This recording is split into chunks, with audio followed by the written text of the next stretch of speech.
C'est un grand plaisir, Monsieur le Président de la République, pour moi d'assister à cette cérémonie officielle qui marque la clôture, la formation de 657 élèves gardiens de la paix de cette 20e promotion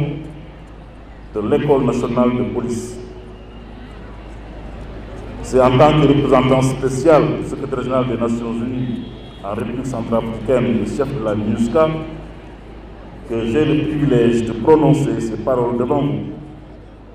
porteur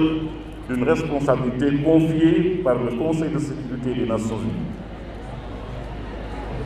Au nom d'une mission et d'idéaux de paix et de stabilité qui accompagnent la nation centrafricaine sur le chemin de la stabilité. La résolution 2552 du Conseil de sécurité du 12 novembre 2020 nous demande de promouvoir et de soutenir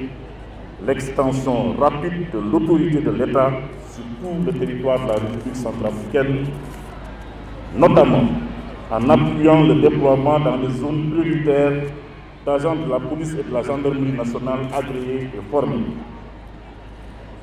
Cette même résolution demande à la MINUSCA de jouer un rôle de premier plan dans l'appui fourni aux autorités centrafricaines pour la mise en œuvre du plan national de développement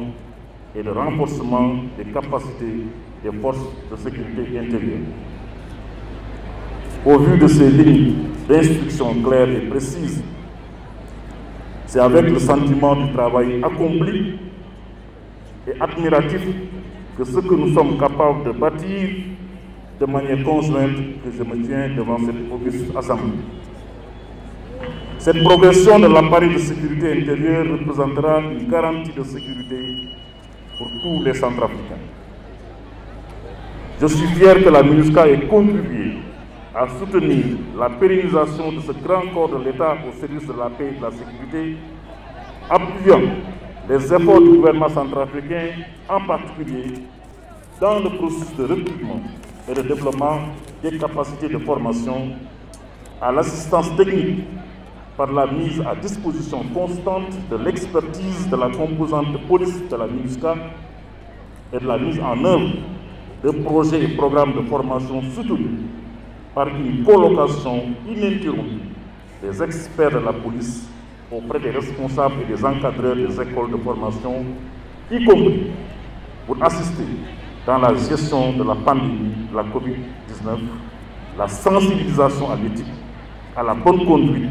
à la discipline et aux valeurs fondamentales des droits de l'homme. Ces dimensions que je viens d'évoquer seront essentielles au bon accomplissement de vos tâches et au tissage des liens de confiance et de respect mutuel entre forces de sécurité des nations centrafricaines que ces femmes et hommes sous l'uniforme centrafricain auront à renforcer au quotidien. Nous-mêmes, au sein des missions de maintien de la paix des Nations Unies, connaissons l'honneur et la responsabilité de porter bien haut ces valeurs, parfois au sacrifice de nos vies. J'adresse mes vives félicitations à la direction de l'École nationale de police et au corps des enseignants qui travaillent dans des conditions quelquefois difficiles pour permettre à la jeunesse de réaliser son rêve d'accès à un emploi et d'exercer de manière professionnelle un métier.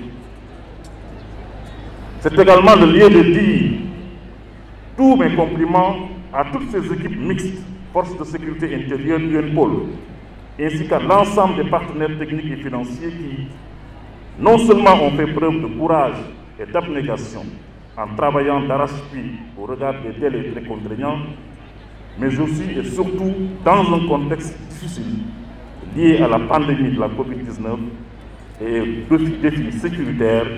que connaît le pays. Monsieur le Président de la République, la MINUSCA ne cessera d'apporter son appui au gouvernement de la République centrafricaine dans sa responsabilité de protection des civils et de promotion de la paix. En plus de son appui opérationnel constant, la MINUSCA soutient toute initiative en faveur de la réforme du secteur de la sécurité afin de permettre la restauration rapide de l'autorité de l'État sur toute l'étendue du territoire centrafricain. L'un des aspects importants de cette réforme, tel que mentionné dans le plan de renforcement des capacités et de développement des forces de sécurité intérieure, concerne le renforcement et le rajeunissement des effectifs de la police et de la gendarmerie centrafricaine aux fins de leur déploiement pour une amélioration du ratio forces de sécurité intérieure population, la sécurisation des élections locales à venir durant le premier trimestre de l'année 2022, ainsi qu'un maillage territorial effectif dans le cadre de la restauration de l'autorité de l'État. Nous devons également nous sentir concernés par la nécessité de progresser sur les autres aspects non moins importants de la réforme du secteur de la sécurité afin de permettre aux forces de sécurité intérieure de retrouver une pleine capacité d'action et une culture professionnelle respectueuse des valeurs républicaines et en accord avec les standards internationaux. Entre autres, il s'agira de poursuivre et de finaliser les lois organiques de la police et de la gendarmerie, la loi de programmation de la sécurité intérieure, le règlement de discipline générale de la police, le plan quinquennal de formation et le plan d'action genre du ministère de l'Intérieur. Et je salue, dans ce contexte,